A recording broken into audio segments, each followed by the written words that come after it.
ഇത്രയേറെ ഹെക്ടർ കണക്കിന് മണ്ണിടിച്ചു കൊണ്ടുപോയിരിക്കുന്നു. അങ്ങനെ ഒരു സാഹചര്യം പത്തനാപുരത്ത് വരാൻ പോകുന്നുവെന്ന് ഞങ്ങൾ നിങ്ങളുടെ കയ്യിലാണ് എല്ലാത്തിൻ്റെയും ഉള്ള മരുന്ന്. ഇവന്മാർക്കെതിരെ ജനങ്ങളെ ഈ കുന്നിൻ്റെ ഇരുഭാഗങ്ങളിലും ജനവാസമുള്ള ജനങ്ങൾ താമസിക്കുന്ന ഒരു പ്രദേശമാണ്. സുഹൃത്തുക്കളെ നമസ്കാരം. ഈ വീഡിയോ രാഷ്ട്രീയത്തിന് അതീതമായി ചർച്ച ചെയ്യപ്പെടേണ്ടുന്ന ഒരു വിഷയം നിങ്ങളുടെ ശ്രദ്ധയിലേക്ക് കൊണ്ടുവരികയാണ്. പത്തനാപുരം ടൗണിൻ്റെ ഹൃദയഭാഗത്തു നിന്നും 1 കിലോമീറ്റർ ചുറ്റളവിൽ സഞ്ചരിച്ചാൽ എത്തിച്ചേരാൻ കഴിയുന്ന ഒരു സ്ഥലമാണിത്.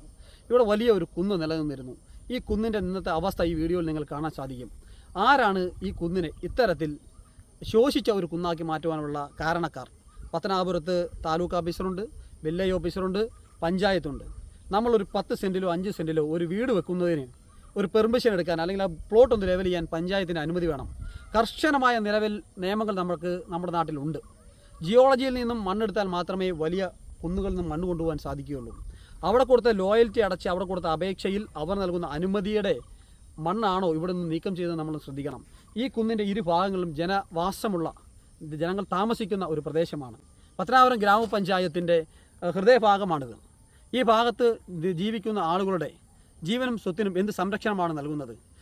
ഇവിടെ നിന്നും മണ്ണ് കടത്തിയപ്പോൾ ഇവിടെ നിന്നും മൗനം പാലിച്ച ആളുകൾ ആരൊക്കെയാണെന്ന് നിങ്ങൾക്കറിയാം.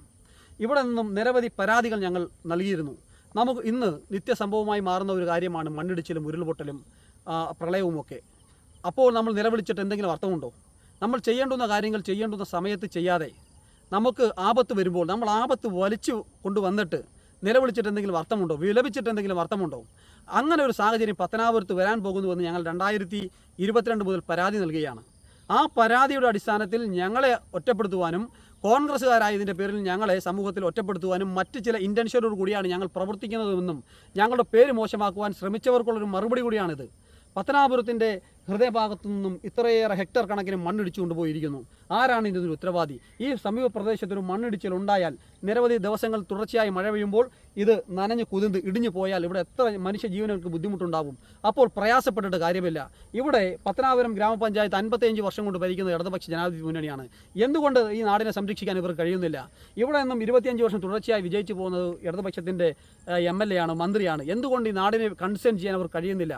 ഇവിടെ സാധാരണക്കാരൻ്റെ അവകാശങ്ങൾക്ക് വേണ്ടി, സാധാരണക്കാരൻ്റെ എന്തെങ്കിലും ആവശ്യങ്ങൾക്ക് വേണ്ടി, അവൻ്റെ ജീവിത സാഹചര്യങ്ങൾ ഒന്ന് മെച്ചപ്പെടുത്താൻ വേണ്ടി എന്തെങ്കിലും അഭിപ്രായം പറഞ്ഞാൽ ആ പറയുന്ന ആളുകൾ കോൺഗ്രസ് ആയാൽ അവരെ മോശപ്പെടുത്തുന്ന ഒരു പ്രവണത ഇവിടെ നിലനിൽക്കുകയാണ്. പിന്നെ എങ്ങനെയാണ് ഒരു വിഷയം പുറത്തു കൊണ്ടുവരുവാൻ വേണ്ടി ധൈര്യത്തോടെ ആളുകൾക്ക് മുന്നോട്ട് വരാൻ സാധിക്കുന്നത്? അപ്പോൾ അധികാരം ഉപയോഗിച്ച് മുതലാളിമാരെ സംരക്ഷിക്കുന്ന ഒരു പാർട്ടിയായി CPM മാറിയതിൻ്റെ ഏറ്റവും വലിയ ഒരു ഉദാഹരണമായി ഇതിനെ നമുക്ക് ചൂണ്ടിക്കാണിക്കാൻ സാധിക്കുന്നു. ജനങ്ങൾ, നിങ്ങൾ പ്രതികരിക്കണം. നിങ്ങളുടെ കയ്യിലാണ് എല്ലാത്തിൻ്റെയും ഉള്ള മരുന്ന്. ഇവന്മാർക്കെതിരെ, ജനങ്ങളെ വിഡ്ഢികളാക്കുന്ന ഈ കോമാളികൾക്കെതിരെ നിങ്ങൾ പ്രതികരിക്കണം. ഞങ്ങൾ ചോദിക്കുമ്പോഴാണ് രാഷ്ട്രീയം, നിങ്ങൾ ചോദിക്കുമ്പോഴാണ് യഥാർത്ഥമായി ഇവർ കൊടുക്കേണ്ടുന്ന മറുപടി ലഭിക്കുക. നിങ്ങൾ പ്രതികരിക്കാൻ തയ്യാറാവണം. ഞങ്ങളോടൊപ്പം നിങ്ങളും ഉണ്ടാവണം. നിങ്ങളോടൊപ്പം എന്നും ഞങ്ങളുണ്ടാകുമെന്ന് ഒരിക്കൽ കൂടി വാക്ക് നൽകുകയാണ്.